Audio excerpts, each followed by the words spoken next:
Greetings, peace be with you. So in this video, I'm going to be sharing with you why I quit weed and how it's been changing my life over the last 30 days or so. Okay, now before diving into this video, a quick announcement and a favor.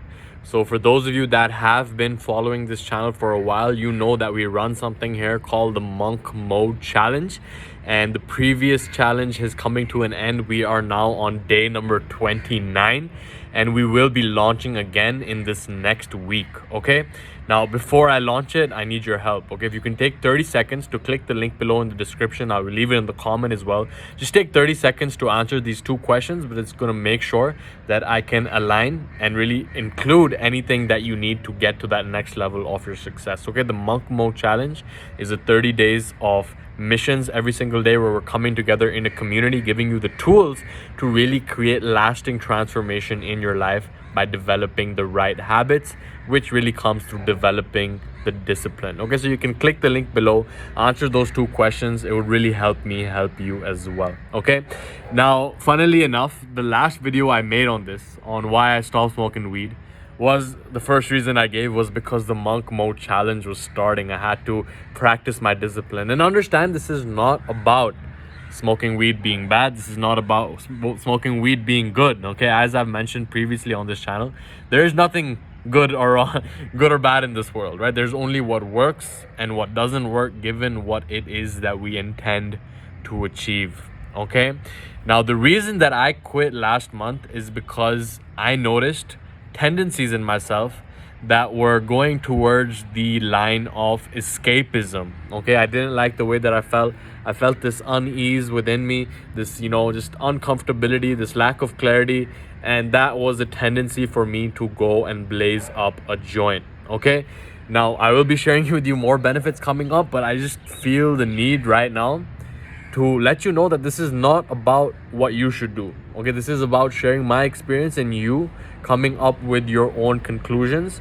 based on your own discernment. Okay, I believe discernment, the ability to distinguish whether something resonates or not, and not just to pick up any idea because we heard it on the internet or we heard someone say it, but to know whether something is true for us, and then we can take what is useful, discard what is not, and just add what is uniquely our own, as Bruce Lee would say. Okay, now like I said, the primary reason that I let go of my weed habit, because I was someone, as I've shared, you can check out some of the previous videos on the channel, but I've been through phases, right? I had a complicated relationship with Mary Jane until the point where I just called it off. Okay, and that complicated relation involved me just going ham, like literally being high more than I was sober. Okay, literally where being sober was like an altered state of consciousness. It was actually like, whoa, I feel sober, it's weird right now, right? Because that's the amount that I was smoking. And then I went to the point of just like not smoking at all, right? Just that's it, I'm not gonna smoke. And there's like waves coming and going, and I would never really understand what the right place for me was. And then I was like, okay, I'm just gonna blaze 1 day a week. I'm not gonna blaze more than 1 day a week. And then that was my intention, but for me, as I've realized now, it's been my observation that not smoking at all is actually easier for me than smoking once a week, right? It's actually harder. It takes more self-discipline for me to smoke once than it does just not to smoke at all, right? So the primary reason for me is because I realized that I was beginning to slip down the slope towards abuse rather than use. Because I know, looking back at my own journey, that the use of this medicinal plant has elevated my awareness in so many different areas.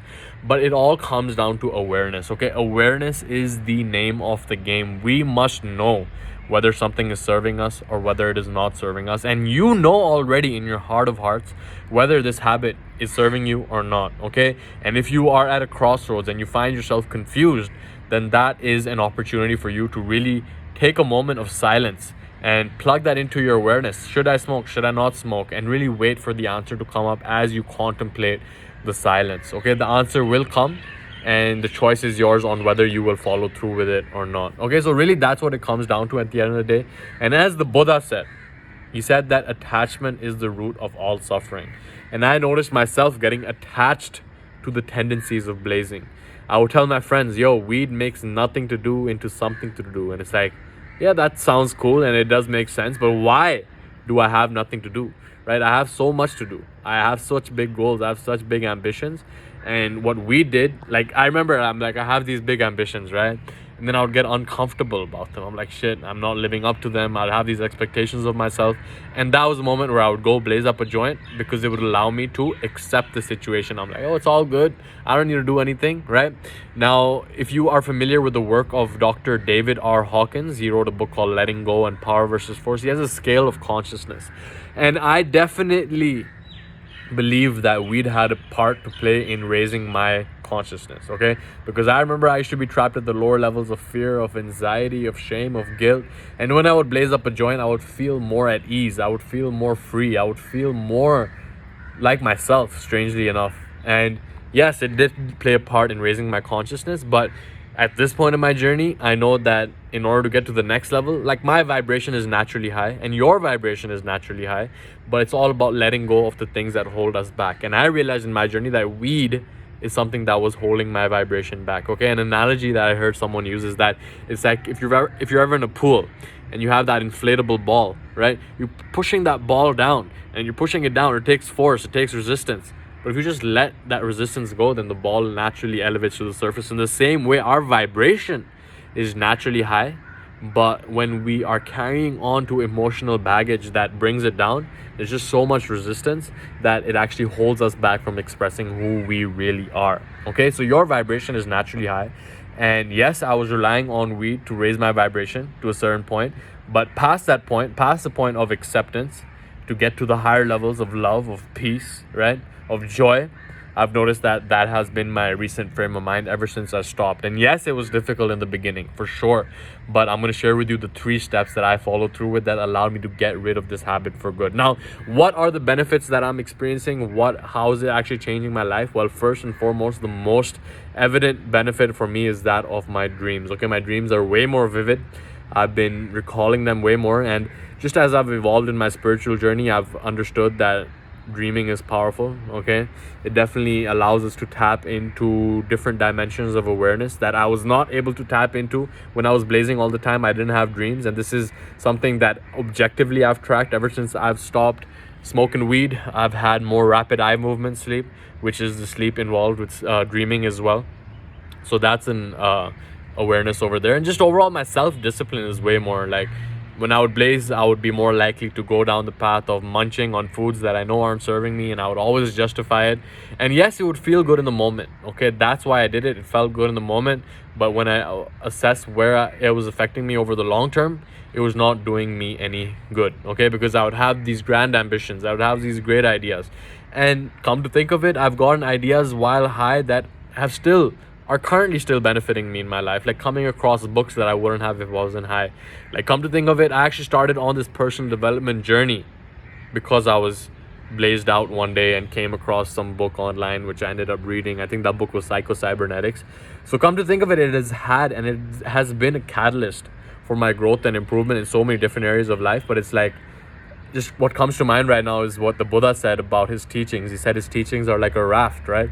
You use the raft, you get across the river, but once you cross the river, you don't carry that raft around, right? In the same way, it's like Alan Watts said, once you get the call, then you can hang up once you get the message. And weed has definitely played a part in delivering these messages to me.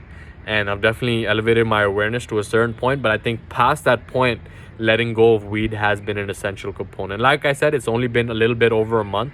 And at this point, I don't think I will be coming back to it. Okay, yes, there's been benefits for me in terms of bonding with people on a different level. Like, when people are blazing together, it's just, for me, I have like this just like conversations flowing. I feel like I'm in a state of flow. But recently I've noticed that I'm able to tap into that state even without being under the influence. Okay, so if you know in your heart of hearts that this is a habit that you need to stop doing, then I'm going to share with you the 3 steps on how I was able to stop for good, because I didn't think that I would be able. And if you think that it's something that helps you out, then that's great. Okay, this is not about right or wrong. This is about what works and what doesn't work based on what it is that you intend to achieve. Now, the 3 steps, okay? Now, the first step will seem obvious, but are you actually practicing it? Are you actually living it? Okay, the first step is just not to keep any in your house. Okay, I remember I'm like, yeah, I'm just gonna blaze on the weekends, and then I would buy like 50 grams of weed, and then it'd be lying around, and then I would just like, oh, might as well do it, right? It'll be calling on me. Like, even if I wasn't blazing, it'd be like just calling, yo, let's just blaze, let's just smoke. The whispers are always there, okay? The most disciplined people in the world don't exercise their discipline that much because they have the systems in place that allow them to follow through with the right behavior, whether they feel like it or not. And if the weed is there, right, I guess like the most disciplined people buy their willpower at the convenience store, at the grocery store, right? So it's like, if you're trying to quit sugar, don't keep sugar around. If you're trying to quit weed, don't buy weed. And if you have weed right now, a lot of it, and you know you need to quit, then perhaps hand that over to someone else, or just flush it down, or just throw it away. Okay, I know it can be hard, but if you're serious about this, then these are steps that need to be taken. Okay, now the second step is perhaps very, very important as well, which is something that I did, which is to stop spending time with people that smoke up. Okay, because I remember I was like, yeah, I'm gonna stop, but then I still had all these friends that were blazing, and I'm like, yeah, I'm not gonna smoke when I'm with them. And then I'd go there, and then I'd smell it, and then I'd see it, and then I'd vibe with it, and then I'd smoke it. Okay, so if you have friends that are smoking weed and you are trying to stop, then just know it's gonna be way harder if you are in that vicinity, in that energy. Okay, now the third step is to set an implementation intention, which means that you pre-commit to a behavior that will allow you to intersect your temptation to smoke weed. For example, if I smoke weed, if I feel the temptation to smoke weed, then I will meditate for 20 minutes. If I feel the temptation to smoke weed, then I will take a cold shower. If I have the temptation to smoke weed, then I will go dance, or something to intersect that temptation in your mind. Okay, so I mean, it's definitely a very different experience for me right now. 34 days, something like that. I think I filmed the last video on like July 24th or something like that, right before the monk mode challenge. And now we're going live for the second round of the monk mode challenge. I'm so excited for it. I'm really excited to share some of the stories and breakthroughs that some of the guys going through that challenge have had. I'll share that on the challenge coming up. But right now, if you could just click the link below in the description, I'll leave it in the comments as well. Just answer those 2 questions as well. Leave your name and email address. That's really going to help me out to reach out and ask further questions if I need to, and really get an awareness on how I can optimize this moving forward as well. Okay, so the link to the survey is below. If you could fill that out, take 30 seconds. It's just 2 questions. It would really help me help you moving forward as well. Okay, so with that, I'll conclude this video, and I will leave you in the peace and power of the one infinite creator, and I will catch you in the next one. Much love to you. Take care.